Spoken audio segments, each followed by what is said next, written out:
गेल्या काही वर्षांपासून महाराष्ट्राच्या राजकारणात गाजत असलेल्या शिवसेना पक्षचिन्ह प्रकरणाची सध्या सर्वोच्च न्यायालयात सुनावणी सुरू आहे। उद्धव ठाकरे गटाने विधानसभा अध्यक्षांच्या निर्णयाला आणि निवडणूक आयोगाच्या निर्णयाला दिलेल्या आव्हानावर न्यायालयात युक्तिवाद सुरू आहे। ज्येष्ठ वकील कपिल सिब्बल ठाकरे गटाची बाजू मांडत आहेत। यावेळी दोन मुद्द्यांवरून कपिल सिब्बल यांनी एकनाथ शिंदे यांना कात्रीत पकडण्याचा प्रयत्न केलाय।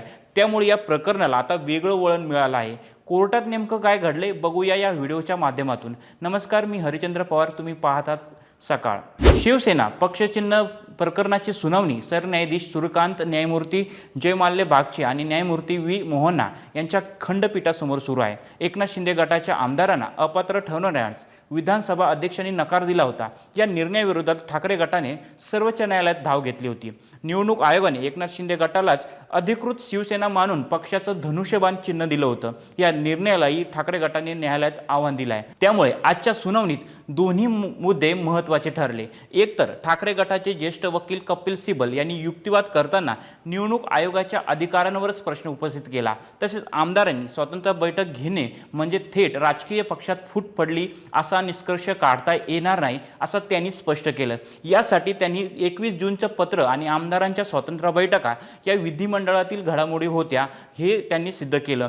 त्यावरून मूळ राजकीय पक्षात फूट पडली असं मानता येणार नाही असा युक्तिवाद देखील सिब्बल यांनी केला। दुसरा महत्त्वाचा मुद्दा होता तो म्हणजे सिब्बल यांनी निवडणूक आयोगाच्या निर्णयातील परिच्छेद 15च्या अधिकाराचाही मुद्दा उपस्थित केला। पक्षात फूट पडून दोन प्रतिस्पर्धी गट निर्माण झाले असतील तरच या तरतुदीचा वापर करता येतो असा युक्तिवाद त्यांनी केला।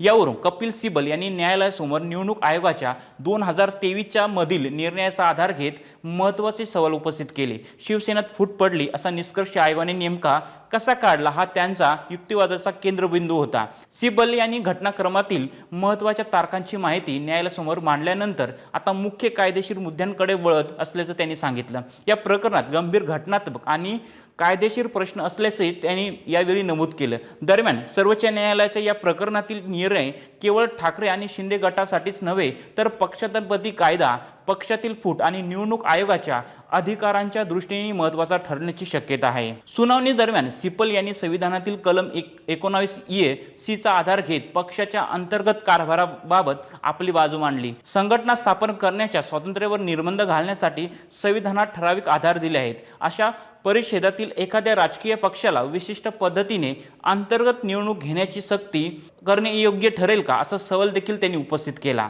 त्यावर सरन्यायाधीश सूर्यकांत यांनी हा मुद्दा अत्यंत महत्त्वाचा आणि चर्चेचा असल्याचं नमूद केलं। सार्वजनिक सुव्यवस्था आणि नैतिकता या संकल्पनांचा अर्थ एका ठराविक चौकटीत अडकवता येणार नाही, काळानुसार त्यांची व्याप्तीही बदलत जाते असं निरीक्षण त्यांनी नोंदवलं। यानंतर न्यायमूर्ती जयमाल्य बागची यांनी सिब्बल यांच्या युक्तिवादाचा एक महत्त्वाचा भाग स्पष्ट करून घेतला। आधीपासूनच मान्यता प्राप्त राजकीय पक्ष असताना नंतरच्या निवडणूक आयोगाच्या मार्गदर्शक सूचना थेट लागू करता येतील का असा त्यांचा मुख्य मुद्दा असल्याचं त्यांनी नमूद केलं। यावर सिब्बल यांनी होकार देत आपली भूमिका स्पष्ट केली।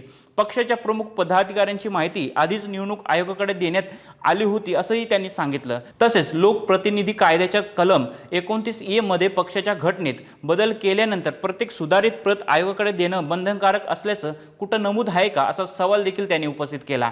ठाकरे गटाचे वकील कपिल सिब्बल यांनी सर्वोच्च न्यायालयात युक्तिवाद करताना माजी सरन्यायाधीश DY चंद्रचूड यांच्या एका महत्त्वाच्या निरीक्षणाचा दाखला दिला। पक्षातील काही आमदार वेगळे झाले म्हणून लगेच संपूर्ण राजकीय पक्षात फूट पडली असा निष्कर्ष काढता येणार नाही असं सिब्बल यांनी सांगितलं। त्यांच्या मते आधी मूळ राजकीय पक्षात फूट पडल्याचं सिद्ध होणं गरजेचं आहे, त्यानंतर आमदारांच्या संख्येचा मुद्दा किंवा त्यांच्या बचाव पुढे येऊ शकतो। सिब्बल यांनी निवडणूक आयोगाच्या निर्णयावरही जोरदार आक्षेप घेतला। आयोगाने विधिमंडळ पक्षातील आमदारांच्या फुटीलाच थेट राजकीय पक्षातील फूट मानल्याचा दावा त्यांनी केला। मात्र दोन्ही गोष्टी मात्र एकच मानता येणार नाहीत असं सिब्बल यांनी स्पष्ट केलं। पक्षाच्या 2018च्या घटनेत आधी भर देऊन नंतर तिच्याकडे दुर्लक्ष करण्यात आल्याचाही आरोप त्यांनी केला। त्यामुळे निवडणूक आयोगाने घेतलेल्या निर्णयाची कायदेशीर बाजू पुन्हा तपासण्याची गरज असल्याचं सिब्बल यांनी न्यायालयाच्या निदर्शनात आणून दिलं। आता यापुढील सुनावणी उद्या पुन्हा होणार आहे, त्यामुळे उद्या नेमकं काय घडणार ते पाहणं महत्त्वाचं ठरणार आहे।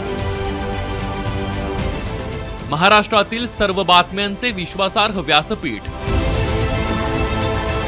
सकाळच्या सर्व सोशल मीडिया प्लॅटफॉर्मला लाईक, फॉलो आणि सबस्क्राईब करा। तसंच सर्व नोटिफिकेशनसाठी बेल आयकॉन प्रेस करायला विसरू नका।